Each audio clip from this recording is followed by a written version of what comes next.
How did it go today, Brent? Everything okay? Everything is great on the baby front. Good. All the fingers and toes are where they're supposed to be, and and the doctor says that if Shelley's water breaks, they're going to go ahead and proceed with labor at this point. Yeah. So the bottom line is that although January 26th is when she's due, it really could happen. Now. I mean, it really could happen at any time right now. Welcome to not sleeping. I mean, she will at least wait till we're done recording, though, right?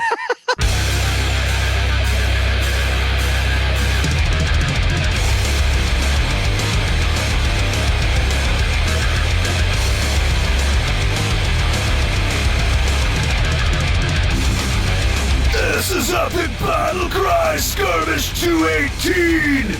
Pulling out!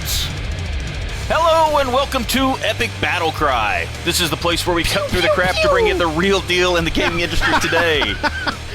I'm your host, Tony GRICE, and with me is Daniel Kaiser and Brent Adams. Daniel, how you doing this week, man? I'm doing great, TG in 3D. It is Christmas, Kwanzaa, friggin' Hanukkah. I don't know what it is. It's a holiday, so happy holiday to you and yours, whatever the hell it is that you celebrate. The snow is currently melting, actually, here in Denver, but we're ready for That's Christmas. not going to last. Yeah, it's not going to last. It'll come back and bite us in the ass eventually. But anyway, I'm ready for the Christmas season and looking forward to seeing what Santa brings me. Hopefully, it's a bag of weed. Just saying. So Santa's your pusher. Okay. May all your Christmas dreams come true. Alrighty. I have a feeling somebody else might be coming down the chimney to arrest you. So. It's legal. What are you talking about? Brent, oh, that's right. Yeah. Jesus. Brent, how are you doing this week, man? What's up, my TIE pilots of tyranny? My rogue squadron of wrath! How art thou? Nice, Pew, pew, pew. That's right. There's a lot more pew pew in that intro. Believe it. It's awesome, man. How about yourself? Are you ready for the holidays? You No. okay. No. Not in any way, shape, or form. In addition to the normal stress of trying to get presents bought, of trying to get Christmas cards going out, which are not happening. Yeah. Then and I am also, of course, juggling the whole situation that my wife and I have a daughter on the way, and we were just informed today that basically my daughter could come at any fucking time. Nice. So, although she's not technically due until late January, And we are thus begins a lifetime of your daughter surprising the hell out of you in really stressful ways. So yeah, I'm absolutely starting to freak out a little bit now because the doctor put the fear of war into us over. Over we come this to my whole house, situation. Santa's going to bring me a bag of weed, from what I understand. That's true. We're going to be chill as hell. Well, hey, I'm just putting this out there. I've been between Gran Turismo 6 and Forza 5, man. I've been practicing. If you need a backup or anything like that, Oh, to dear get you God. anywhere. If there's one person on Earth that I definitely need driving my wife to the hospital, it's this guy. All right. Well, we have got plenty of stories to go through this week, so let's go ahead and run through the gauntlet.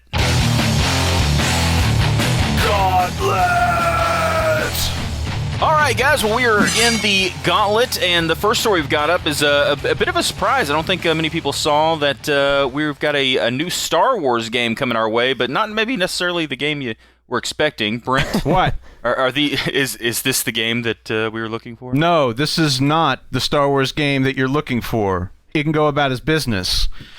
Move along. Move along. So yes, Star Wars Attack Squadrons is a newly announced title from Disney, of course, which owns the Star Wars license and has closed doors at LucasArts.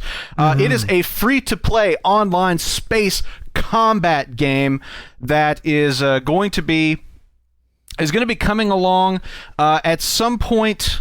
I can't remember. I actually read some reports today that said that there was going to be an open beta late next year, so we presume that the game is maybe 2015 or something like that. Although I don't know if they've I don't know if that's official news or if that's just the scuttlebutt working its way around the net. There is a announcement trailer for it that is pretty much just a very brief CG trailer that shows some X-Wing and some TIE fighters and a brief shot of the Millennium Falcon getting up to their Wubba Wubba in orbit around the Death Star. We do have a couple of details which I'll run down for you right now. We've got 3 game modes: Free for All, Fight for Glory, and 16-player death matches. You've got Team Dogfight, which is exactly what it sounds like, and then Base Defense. Okay. They've talked about ship customization. What about zombies? Not zombies yet, but I mean, at some point, zombies. At some point it's coming. What you got? Ship customization, team play, rewards, regular updates. They're saying like new ships, items, upgrades every month, and you actually can sign up for the beta right now. Okay, so basically, where you guys at with this? I mean, there's so many directions that this might end up before we finally actually see gameplay. Yeah. But what do you think? I think, well, the title's being developed by Area 52 Games, the studio responsible for such hits as I don't even know who they are, but anyway. I really was like, really? They've done? Oh, okay. The bottom line is that your command of every the game Star Wars industry is far greater than I'd. Oh wait. Every Star Wars game is theoretically based on fulfilling the fantasy of being in the movies. Yes. And you'd be hard pressed to find a more highly saturated experience than something that is akin to the very popular X-Wing versus TIE Fighter games. Which were, when I was back working retail and selling software, those things were moving like hotcakes. So, for me, the free-to-play model is equal parts intriguing and daunting because Disney didn't invest how much did they pay for the damn Star Wars kind of rights and all that? Billions. It's a lot of money. Billions and billions of dollars. Billions. Their plan is to not only recoup that money, but to make money. So that any project associated with the Star Wars IP has a very firm and profound business model associated with it. So my hope is that a free-to-play attack squadrons game isn't about nickel and diming people into decking out their ships with the customization options that they want. But hopefully it does offer a core experience that would help fulfill that fantasy of being in the Star Wars movies and do it in a way that is meaningful and appreciated, and then allow people who are really in depth with the experience to go further and to pay what they want. So there a lot remains to be seen, but let's keep our fingers crossed that this will do its job at accomplishing what Star Wars fans want. Yeah, I mean, it looks, the trailer doesn't show you too much. It looks, pretty good. I do worry a little bit that I feel like this is a little bit of a cash in. Like, I don't really, I can't really tell yet whether it's going to be more like leaning towards more like, X-Wing, kind of style, like a little more simulation, or it's going to be more like Rogue Squadron, things like that, like more fast-paced, arcade kind of style gameplay. So I don't know. It'll be kind of interesting to see. I think it's more interesting to me what EA and DICE mainly are going to be doing with the Star Wars franchise, because we're seeing Battlefront coming out hopefully sometime in the next year and a half or so, whatever. So this to me seems like a little bit of a cash in on the brand, but hey, it's free to play, and I don't necessarily know that is just flat out bad idea, because sure. I mean, sometimes people really kind of poo-poo that, but I mean, hey, it could be. I'd actually really, if it was available right now, I'd actually really like to download it, jump in, and just mess around with it, and then we'll see how the pricing model is. So, well, I mean, exactly, if you really want to deliver on that promise, all you got to do is install SWTOR, which is a free-to-play game, and they just came out not too long ago with a Galactic Starfighter expansion for SWTOR that allows you to engage in space combat stuff. I mean, this is an area of Star Wars gaming that has been around for a long time. I mean, the very first Star Wars game that I can think of is the Laserdisc based Star Wars arcade game that featured vector graphics and was you were flying an X-wing attacking the Death Star. This has kind of been the holy grail of Star Wars gaming for a long time. There have been tremendously good examples of it, which is TIE Fighter. There have been really good. There have been other examples that I haven't liked as much but have been really popular, like Rogue Squadron. I always was a bigger fan of the space sim games. I can't honestly see, I mean, the fact that this is a free-to-play game, I cannot see it going that way. I can't see it going like actual space sim. Because they're, like Daniel points out, they're going to be going for where the money is, and that's going to be a more casual arcade kind of experience. But that's not to say that they can't make a good casual, more arcade kind of experience like Rogue Squadron. I mean, like I said, Rogue Squadron was a fine game. It just wasn't my cup of tea. So anyway, I'm curious to see what they do, because I have a lot of love for Star Wars, starfighting combat. We'll see what happens with this, but I hope that they can do something and do right by the fans. One quick caveat before we move on. I did hear kind of insider information here that like half of the squadrons will be populated by the NSA, so you'll actually get a chance to shoot them down. So that's kind of and good on them for giving us that option, right? Alrighty. Well, thanks for joining us on this week's Skirmish. I'd like to thank everybody for joining us. Kind of long, right?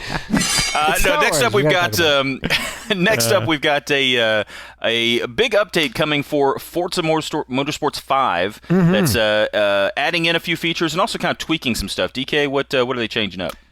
Well, they're changing a decent amount. I mean, they're introducing the new drag racing mode and then discounting the car prices, which have been, quite frankly, ludicrous to this point. Turn 10 Studios, and Microsoft adopted this model with Forza 5 in which you were purchasing cars with either credits or, actual currency. But the issue was that, a vast majority of the cars that people wanted, almost as if they did research and said, what's the most popular cars? Let's put them behind, pricing gates. And not only that, but like actually take the best cars and put them in bundles. So you can't just one-off buy the best car. It's like you got to buy it as part of a $20 bundle. Yeah. Well, they've done that for a little while now since the game launched alongside the Xbox One, and it appears that an update coming as soon as this week, may be out even by the time you hear this, is introducing not only drag racing, which includes a couple modes I'll talk about in just a second, but also the revamped kind of marketplace that is going to have up to, not all across the board, but up to about 45% of a discount,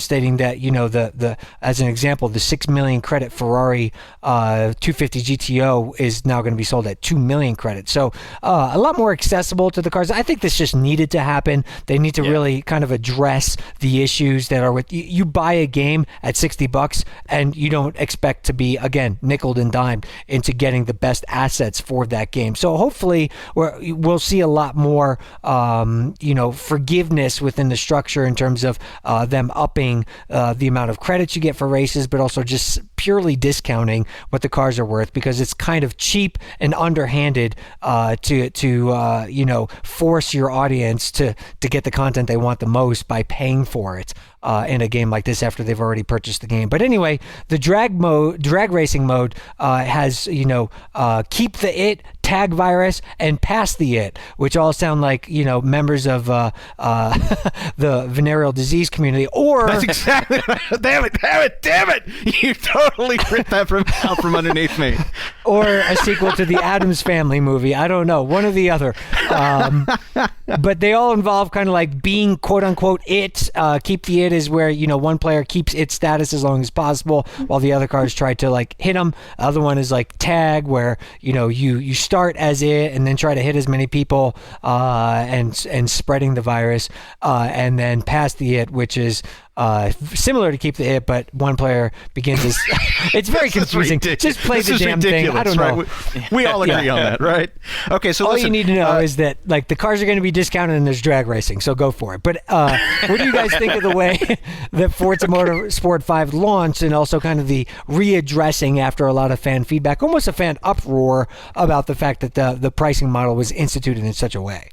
Okay, so two things. First, whenever you're talking about these three modes for the drag race, all you need to do is replace the word it with itch, and you instantly understand what a terrible idea this is. Honestly, it sounds like one of those like government-funded PSA campaigns against STDs or something like that. I mean, like really, this does not read well. Pass the itch. Keep the itch. Tag.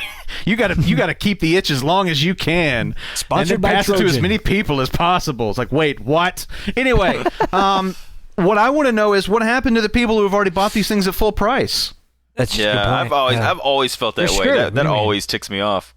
I mean, I would. It would be interesting to see if maybe they do something like they're not going to give their money back, but I mean, like maybe they give them additional in-game credit or something. I don't know, but they got to address. I don't know that. this update seems. I mean, it's a good update. I mean, it's definitely good at being prices. I do really like how the story says up to 45% and then promptly gives you a 60% discount as an example. But the thing, I do think that the pricing in the game was way kind of out there, and also I think this is one of those games where how many people are playing Forza 5? It has to only be people that have just bought a brand new console, so they've just shelled out a ton of money. Frankly, your install base is quite small in comparison to everything else out there. Not to say that the Xbox One hasn't sold a ton of units, but still, it's all the people that have sold systems plus those people that bought Forza 5, and then those people who are friendly towards the microtransaction kind of model. I think that this would be better in a game that's maybe a few years down the road when you've got just a wider user base that you might have more people that might be a little more keen to. But the right thing to do. The drag racing event, hey, kind of cool. I don't really think that that's personally as big a thing as just the car pricing, but it is good to see that we're already getting an update on this, and the game's not even been out, basically a month. So. TG loves anything to do with drag. The next story we've got here is also a little bit of an update to a game that's actually been out for a good while now. Mm-hmm. Borderlands 2 is getting a holiday update. Borderlands is kind of reminding me of like Team Fortress 2 at this point. Brent, you're right, yeah, and in no way aided by the fact that they keep coming up with all these like really interesting and fanciful kinds of DLC packs, such as the latest it's actually, I guess, the third Headhunter DLC for Borderlands 2, titled How Marcus Saved Mercenary Day. It's kind of a holiday themed affair. This is actually out. It's out as of right now. You're listening to this. It dropped this past Tuesday on the Xbox 360, the PlayStation 3, as well as PC and Mac via Steam. If you're on If you're on any of those platforms, you can pick it up. It costs you $3, whatever the equivalent of that is. So anyway, in the Marcus Saved Mercenary Day, basically you get a lot of guns and you shoot snowmen and other evil-looking, menacing snowmen. Well, yeah, I mean, is there another kind? I mean, let's be honest with ourselves. But anyway, so yeah, it's a holiday themed kind of thing. You're going after the abominable Mr. Tinder Snowflake and his various minions. He's managed to get himself on a train load of guns that is Marcus's. So Marcus enlists the Vault Hunters to help him out, and at some point you might be able to unlock some holiday stuff of your own, like as an example, a big Santa costume for the Gunzerker, or a really terrible Christmas sweater. So those are. Those are just some of the prizes that await you, but of course the ultimate prize is you get to play more Borderlands 2. You get more content for Borderlands 2, which is fantastic because the game is awesome, and you will also be serenaded with one of the bandits. We're teased with the fact that one of the bandits has got a vocal version of Carol of the Bells, which if you've ever heard them, or the bandit pilots screaming the Wagner score that plays over Apocalypse Now, Ride of the Valkyries, I think that we can all agree that is really that's the draw. We know that. Yeah. I'm just talking now. Somebody take over. Jesus. Call me Reggie because my Reggie. body is ready. I'll say that I've not avoided intentionally, just happened to miss out on Borderlands thus far. But little things like this, I think they've done just a tremendous job with this franchise. It seems like it's always maintaining interest, always in the news. There's always something recently to point to. That's a very difficult thing to maintain in a very, not only crowded industry, but a very highly saturated genre, such as the first-person shooter genre. And I think they've done a tremendous job with it. And I feel I've never overlooked the franchise based on not wanting to play it. It's just never been something that's ended up in my Xbox or PlayStation or whatever. So I'm thinking once I get through my holiday list that I was talking to Tony about prior to recording of all the crap that I'm going to play over the holidays, this has got to be something that I play. This has reached the point, Borderlands 2, where I feel like if I don't play through the game and experience some of this content, that I've missed out on something associated with this generation. So I need to do it. Yeah. I need to cross the border just like Taco Bell and do my thing. No, I assure you don't need to do that.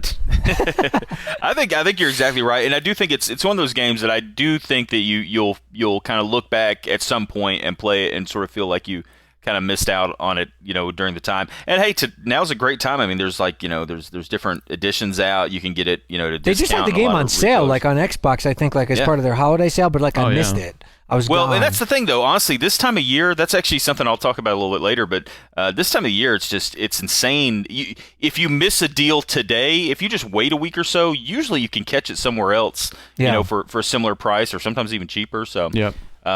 Anyway, yeah, definitely. It's got so much personality that I love the humor. I think Brent also is big into the storyline, the humor. I love it, and just the characters and whatnot. And it's just fun. It's just a fun That's game. The number one thing. Yeah. Then that's one of the reasons it's been able to stand out in a sea of first-person shooters and all of that. Borderlands has been able to stand out because it does have like this really unique identity. And the word I think of when I think of Borderlands is fun. It is a fun game, and that's a good word. Yeah, that's not such I think of that word when I think of prom night. Does that mean anything? I don't know.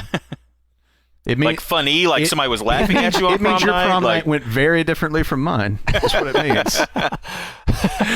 All right, well, last but not least in the gauntlet this week, we're going to talk a little bit about a game that you might have played a while back, but you might want to play with a little bit of an HD upgrade. DK, you want to tell us a little bit about Final Fantasy XX2 HD remastered remix? Yes. Ultra Turbo? Yes. Final Fantasy X, Final Fantasy X-2 HD Remastered is now coming officially to the PS Vita alongside the PS3 version on March 18, 2014. The game will be cross-play compatible, meaning you could pick up and play on your Vita and then continue on your PlayStation 3, but you will have to buy 2 copies to do that because it is not a cross-buy. What? Which I think they should have done. And they already had the collector's edition announced, which comes with, a 40-page hardcover art book, original soundtrack, 5 art lithographs, and of course the game itself. But there's more and more reasons to own a Vita. I have to say, I'm wanting to play the Vita more and more. This is a great game for me to actually play on the Vita. I don't know that I'd want to dominate the living room and play it on the big screen, but playing on the Vita, pick up and go, and then just be able to kind of progress. This is perfect. And the fact that let's be honest, it's a dream come true for a lot of us gamers to say that you could have a game of this scope and caliber in the palm of your hands. That was not thought of years ago, and the Vita's and really an upgrade from the version you played. From it's not even just a straight port. I mean, it is an upgrade from the game. That was the pushing the limits of your console not too many years ago. Yes, and I think there's a lot more people adopting, the idea that they need to have a Vita, but if they really want to get it over the edge, they might have to do more of these cross-buy deals, to kind of make it feel like you're getting it. Invest in the hardware and you get a bunch of games kind of simultaneously to experience. That to me would really kind of put it over the top. But anyway, what do you guys think of this scenario, and will you be playing Final Fantasy X and X-2 HD? Personally, it's not my cup of tea. Which is Earl Grey. That's the second cup of tea reference in this gauntlet, by the way. In fairness, this gauntlet's gone on for about 3 hours, though. So it's tea time. It's tea time. Because I was going to say, if you made the first one, that's probably why I missed it. But my point is this. No, you did, actually. Did I really? Yeah. That's even worse. Yes, it's called getting ready to have a baby. All right, so this is my Daniel's the one that's high. I mean, I don't even really see how. And I have 3 kids. Well, my lack of sleep is my excuse at this point, which could make for better shows moving forward. Who knows? Sure. Maybe you should have a cup of tea. That might. So I'm not gonna. I'm really not into. I'm not into to Final Fantasy 10 or Final Fantasy X2. It's not my thing. I like the cross play thing. The cross buy thing is better though. I've already got a few cross buy, cross play games on the Vita. One of which was the Sly Cooper Thieves in Time game. That was one of those games where you bought the game on PlayStation 3, and then you could unlock the Vita version through the store and download it. I got that. I just today got Mutant Mudds, Deluxe Edition, which is a PS3/PS Vita game cross-buy. So I don't know. Personally, I think the fact that this game is not cross-buy definitely hurts it. I agree with you that it's a strong title on the Vita, but I can easily see why you would want to be able to take advantage of the fact that it's a, HD remake by watching it on your fucking HD television when you play. So I think that asking people to buy the game twice, where the obvious trend in the marketplace is to buy once and play on your various devices, I feel a little bit like they are, I don't know, I feel like a little bit like they're just being greedy, basically, and trying to get you to buy the game twice, which I don't think they should do. I think that they should have made it cross-buy also. I agree, and also I feel a little more strongly about something like this, which is an HD remaster of an older game. You know, like I feel like this is the kind of game that, frankly, it has already been out and had its sort of first run, kind of thing, and this is the remake, which, I mean, I'm not saying that, they didn't put any work into it or anything like that, but at the same time, I do feel like it's got to be less work than a full-on complete new production of a completely new game. Or at least sell a version for $49.99. Yeah, that has both in it. No, I totally agree. Well, there's also another little thing that I think is kind of weird is on the Vita, they're only releasing physically the first 10. That's right. The first one. The other one's a digital. The other one is digital only. They don't even give you the option of it, and I find that weird. Like I just have a weird thing about, like, I like to have things in the same format. Like, I don't want one physical and one digital. I like to have things in my hands. I like to have things in my mouth. Sue me. Yeah. In my pants. Sorry. Yeah, exactly. But no, I do. I think it's a good title to have on there. I probably am with Brent. Like, I probably won't be picking it up, but I do agree with both of you on the whole cross-buy thing. Like, we were just joking about how we were all running, Brent and I were both running a little bit late getting recording tonight. My excuse was I just started playing Guacamelee, which I was downloading mainly to play on the Vita, but I was playing it on the PS3 version at the time and just kind of lost track. But I love how pay one thing and you got it on both platforms. I picked up Spelunky the other day for, because these games are on sale. And it's PS3 and Vita as well. If Sony has a way of, I don't know what's involved in making it how much accessible. of it's directly under their control, right? How much, but like to me, that would be the most huge initiative in the world, because if they could get people just to invest in the hardware and then get PSV exclusive titles, like you're winning the battle. Like Microsoft doesn't offer that experience, and that's something to me that would be so awesome. I'd love to play a game of this caliber on the PS Vita, In I their don't own a defense, Vita. So in their defense, I do think that you want to buy one from Tony, man. Tony takes good care of his Vita, and he really, really will sell it to you for a reasonable price, as I discovered. How's he going to play Guacamelee? Because I have two right now. And I just sold Brent one. I won't go into it. Anyway, so God. But no, really, to wrap up, the last thing I was going to say, though, is I do agree, but I actually think Sony, like I have a feeling, maybe I'm wrong, but I have a feeling Sony is trying to do that, because most Sony releases, like you look at Sly Cooper, you look at PlayStation All-Stars, you look at a lot of those games, almost every one of those that has a PS3 and a Vita release, they are cross-buy for the most part. And you see, frankly, I'll give it to Sony, too. I think Sony is much better at running deals on their games and things like that, at times that kind of make a strong argument. And frankly, their whole instant game collection thing, there's a ton of both PS3 and Vita and, I'm sure down the road PS4 games that are available. So I think Sony really is trying their best to give you a good argument to owning a Vita. I really would like to see these third parties. It's well, like that's a good during the holiday season. You've been able to pick them up as low as 170. I think I've seen some. Actually, I've seen some for 150. This is why they need to bundle the PS4 with the Vita. If they there is a bundle coming out, but it's like full price. Like it's like retail full price, not like what you can get one for. And it's like just begs the question. Then what's the point? Like the whole point of bundling something together isn't just like I don't want to carry 2 boxes home. Like it's it's fucking like I want to save a little bit of money. You don't have to carry 2 boxes bundle.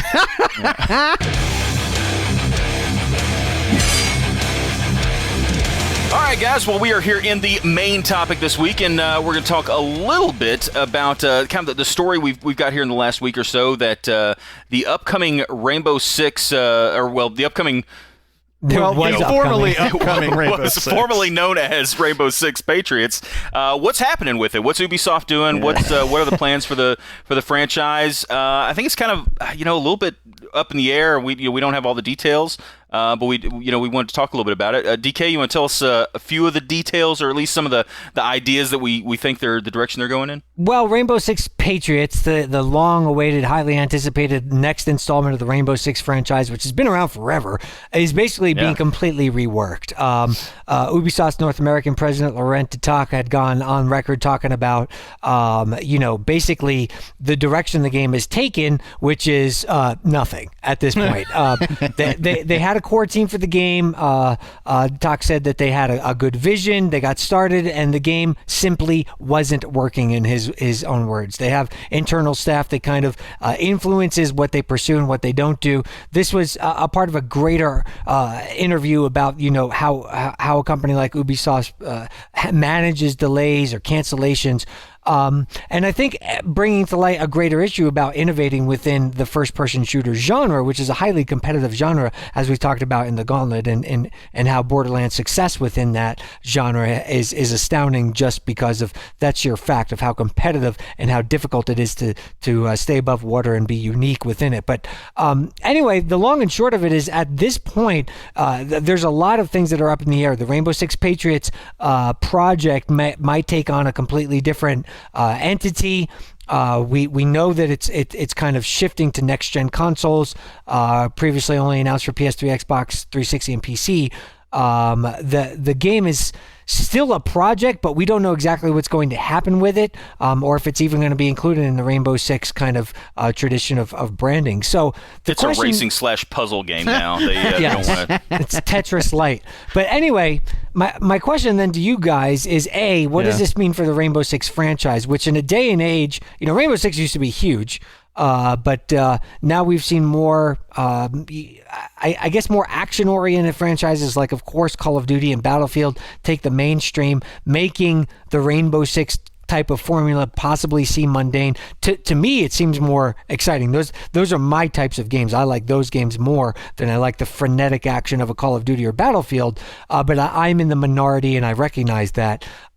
What do you think this decision by Ubisoft, does this cement an already kind of presumed decision that tactical first-person shooters are really not viable anymore, or do you think that we'll still see entrants in this franchise later on, and just not right now with Patriots? Personally, I think that the fact that you've got these mega franchises, these huge tentpole games like Call of Duty or Battlefield, to me, that signifies that this is a perfect time for Rainbow Six to return to form, for Rainbow Six to reinvent itself for a new generation. Not necessarily reinvent itself, but reintroduce itself. Because I do think, like you, that the Rainbow Six games and the more sort of tactical tone that they have traditionally had would be a great counterpoint to the CODs and the Battlefields, in the same way that we were talking about. The reason that Borderlands 2 has managed to thrive and to expand in light of this is because it did something different. It didn't try to out Call of Duty, and Rainbow Six Patriots shouldn't either, and or the Rainbow Six series shouldn't either. And I feel as though Rainbow Six Patriots maybe was trying to do that a little bit. I was never as interested in that game as other people apparently were. Nothing about the direction they were going in or the media that they had showed off really grabbed me and made me want to play the game when it came out. So the fact that they are, in a sense, kind of going back to the drawing board with it, and by the way, let me just pause briefly to commend Ubisoft on just doing this, on just saying, you know what, like, the game's not really, we're not going to release a crap we're just not going to game. release it, because there's tons of other games that have come out where you feel like this exact same thing has happened, but they went ahead and put it out anyway. So I commend them for that aspect. But I do agree. I mean, to me, I think that the problem in some ways is that there is some sort of I don't know, there's some sort of attitude maybe that, well, we got to do something to get Rainbow Six more like Call of Duty. We got to do something to bring it up to speed and reintroduce it for modern first-person shooter players who are not necessarily into the tactical thing. And I'm like, you know what? I was like, I would go the exact opposite way. I would say stand out from the crowd. Do something unique, do something different. Like, really, really get back to what Rainbow Six is all about, and just bring that into the next or now current gen of gaming. Yeah, I do sort of agree with you there, but I kind of think that. One, I think that when they came out with the Patriots trailer, like whatever it was, a year and a half ago, 2 years ago, whatever. Yeah. I mean, it's been a while now, hasn't it? Sure. And whenever it first came out, I won't necessarily say that there was something they showed that maybe it's like, I want to play that game. But, I mean, it was such a powerful trailer that it got so many people talking. Like, I kind of think that I'm really interested to know why they did. I actually think that there was a lot of people that would never really were interested in the Rainbow Six games that just because of how dramatic and how intense the trailer was might have been thinking about picking up that title. So it's kind of interesting to me to see that they rolled back a little bit on that. Yeah. I'm a little afraid the reason they've rolled back a little bit is I think there's just as much of an argument for them to say we should make our game more like Call of Duty or Battlefield. You know what I mean? It's like that weird mentality where people don't understand, like, well, and I don't even know if I want to say they don't understand. I think sometimes they look at the numbers and they say, look, doing like counter programming doesn't always work. Making that game that is different from all the others sometimes works really well, sometimes it doesn't. Maybe they're thinking they need to make something that has more mainstream appeal. Let's just put that caveat out there too. It does have to be a good game. Well, let's be honest with you. How many people here, or not even just here, but just in general, think that Call of Duty is the greatest game ever, yet it still sells tons of copies. So, I mean, again, from the company standpoint, I think it is a little bit of a tough call sometimes for them to decide which way to go on a franchise. It's a different thing, though, for Activision to say, Call of Duty is a really successful franchise, do we keep doing it, versus another company saying, Call of Duty is a really successful franchise, can we do like Battlefield has done, and can we, get ourselves a piece of their pie? Well, and to me, that's the $1 million question, and also something I think where you set expectations as a studio. They've already had a lot invested in this game, which is why it's kind of surprising to me to hear this at this point. It's like, maybe if this was like in the pitch phase and they're like, we don't think the Rainbow Six brand can hold up to Battlefield and Call of Duty at this stage of the game, so rethink it. But they're saying, his quote was, it just wasn't working. What wasn't working? The gameplay wasn't working. The feel of it wasn't working. The story wasn't working. No, it was this damn power button. I mean, it literally just stopped working. Like, literally says it's not working. And to me, it's like, everything is feasible within reason, meaning that if you set, like, okay, Call of Duty sells 50 million copies or whatever, say, okay, well, our goal is to sell 5. Like, they're doing 50, that's fine, let's do 5. We'll put in the appropriate amount of resources, time, effort, and energy to recoup what 5 would bring. In the same way that, like, a game like Dark Souls is super successful for what they're trying to do. Right. They're not going to be given their expectations. Absolutely.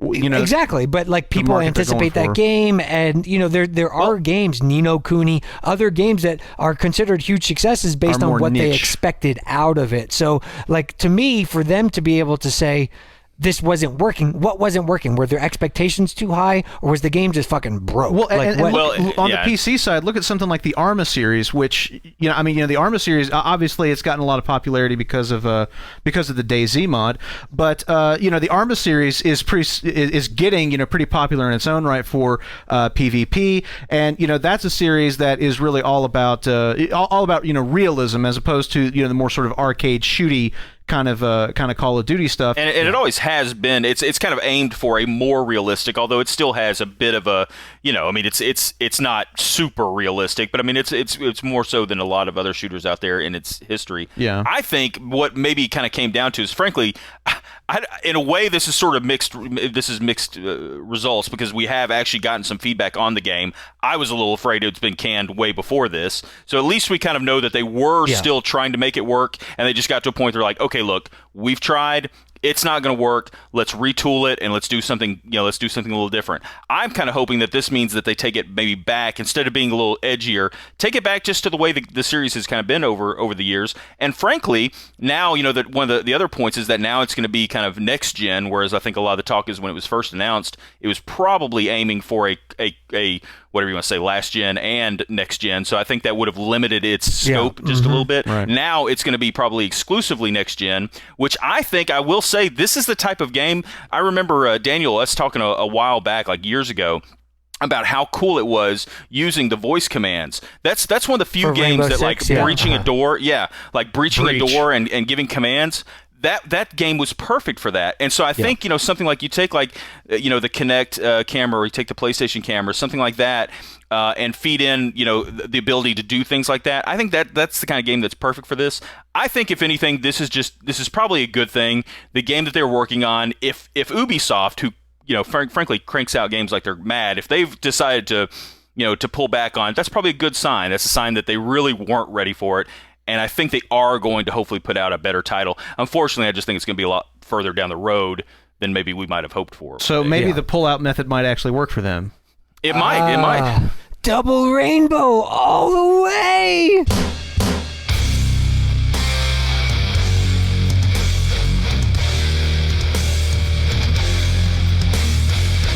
All right, guys, we are coming up near the end of this week's Skirmish. But first, we've got our battle cries of the week.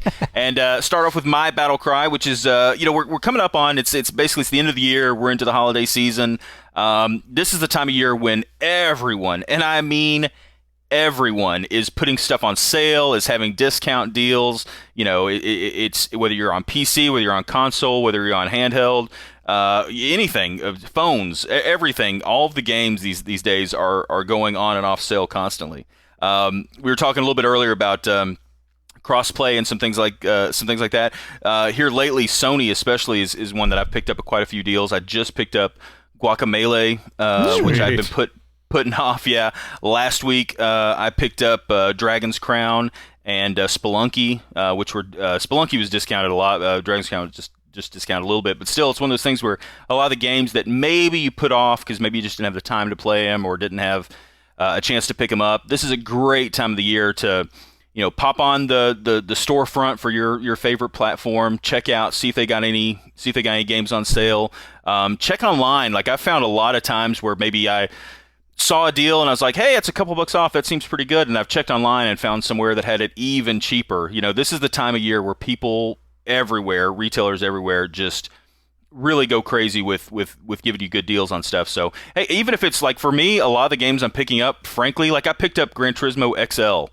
I've got Gran Turismo 5, I've got Gran Turismo 6, I've got all the others, but I wanted XL just for the collection, for my stash. And I picked it up for, I picked it up for like $10 on sale or whatever, which is not, not super, great deal, but it's a solid price on it. You can, this is a good time to do things like that, and also just to pick up like Dragon's Crown, game that I've been putting off forever, and now I'm like freaking addicted to the game. I actually bought it on Vita, then as soon I played it for like 6 hours, went online, bought the PS3 version. Yes. One that I really wish was cross-buy, excuse me. Yeah. But unfortunately it wasn't, so I picked up the console version just because I enjoyed it that much.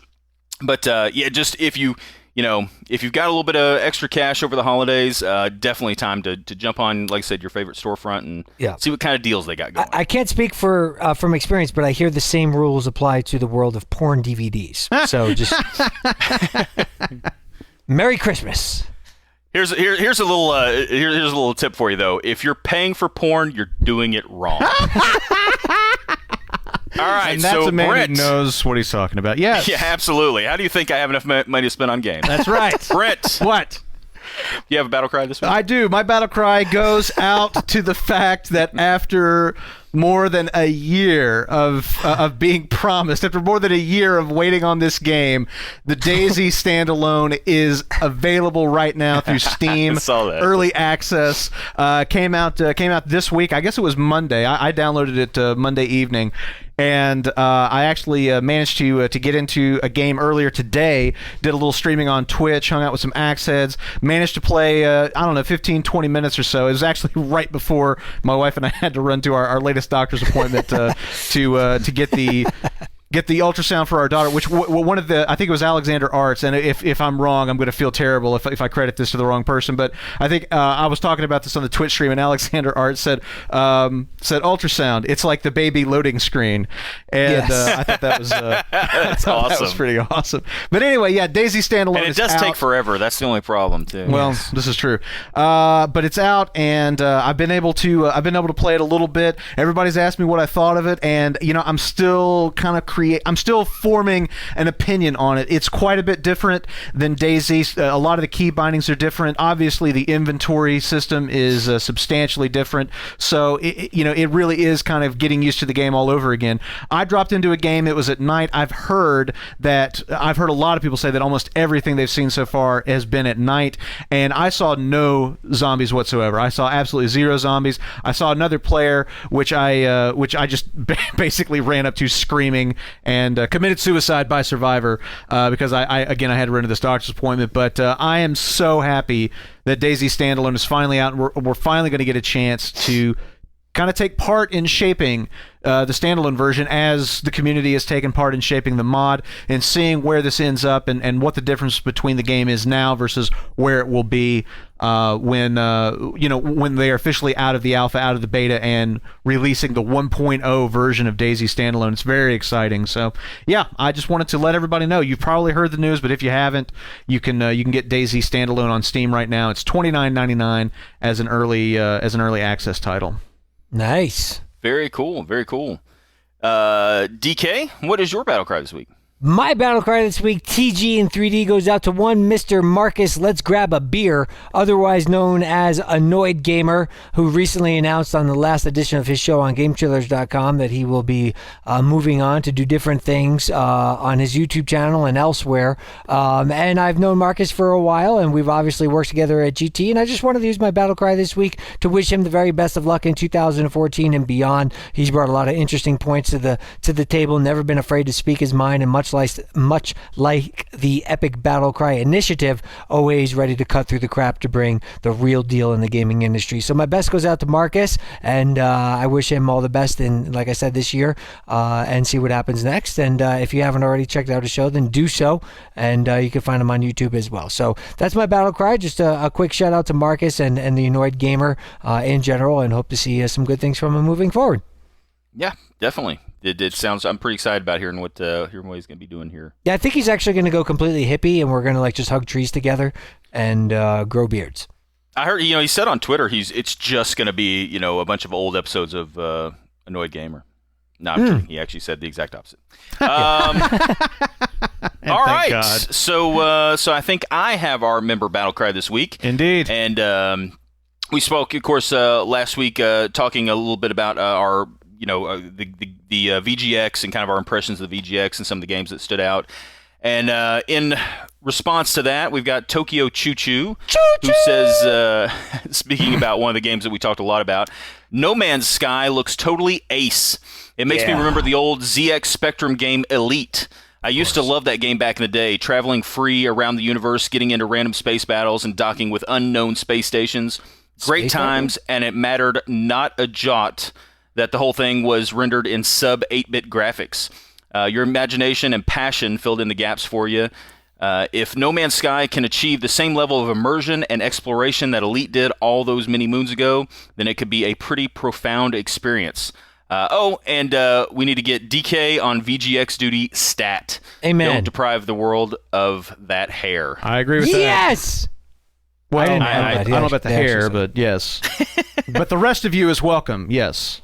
I totally agree with that battle cry, by the way, just because, what, the part about you getting in on the VGX? Because it mentions you and that you should be the savior the part about of the part about No Man's Sky, because, No Man's Sky is, I think there's a lot to be said for games that allow your imagination to work. I mean, we're so focused on graphic fidelity and just like getting games to kind of do all the work for us that magic is lost. I mean, some of the most magical moments I've ever had with interactive entertainment, it has been filling in the gaps in my mind and creating I think of games like Out of This World or. Do you mean filling in the gaps with like illegal drugs or? No, just my imagination. Oh, okay, gotcha.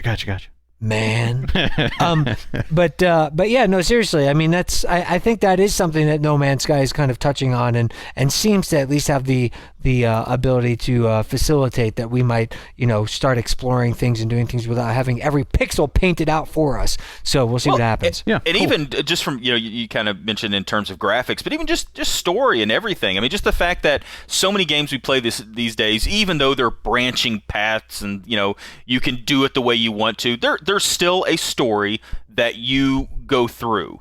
And that can be great. I mean, there are some times that's great, but some of the greatest books and movies and some of the greatest entertainment and thought-provoking things out there are things where they don't really tell you everything. They let you sort of create the world around you, and that's a perfect example of at least what it looks like No Man's Sky is going for. So I'm definitely looking for it. And it actually I think looks pretty good too. Yeah, I agree. In addition to all that, it actually does look pretty good.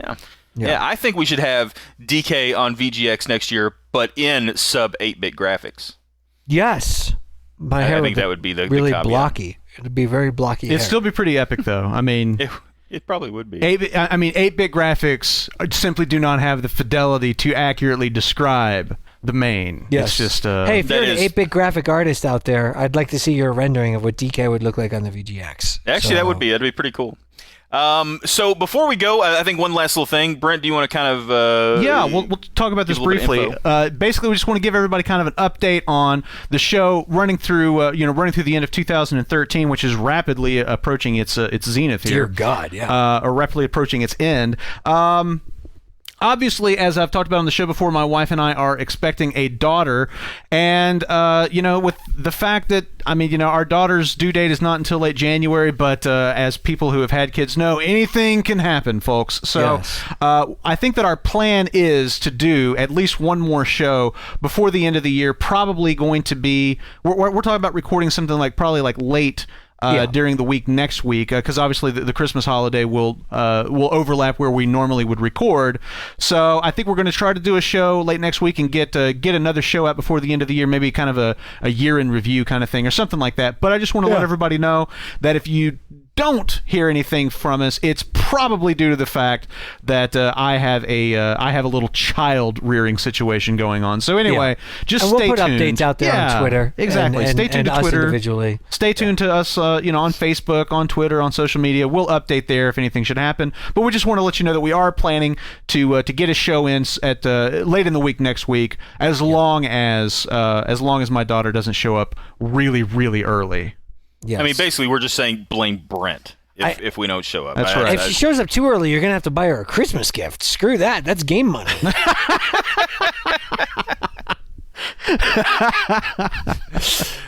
Parenting advice you can count on. That's right. From DK. All right, guys. Well, that is going to do it for this week's Skirmish. I'd like to thank everyone for joining us this week, and please join us again, whenever. To once again cleave the fat from the gaming stories today. I'm your host, Tony Grice, with Brent and Daniel. If we don't see you before the end of the year, have a merry holiday solstice. Yes. Merry Yule. Happy thing. And new year of beginnings times. New if beginnings. something did happen. And then we'll see you next week, and I'll say that again. Right. Yeah.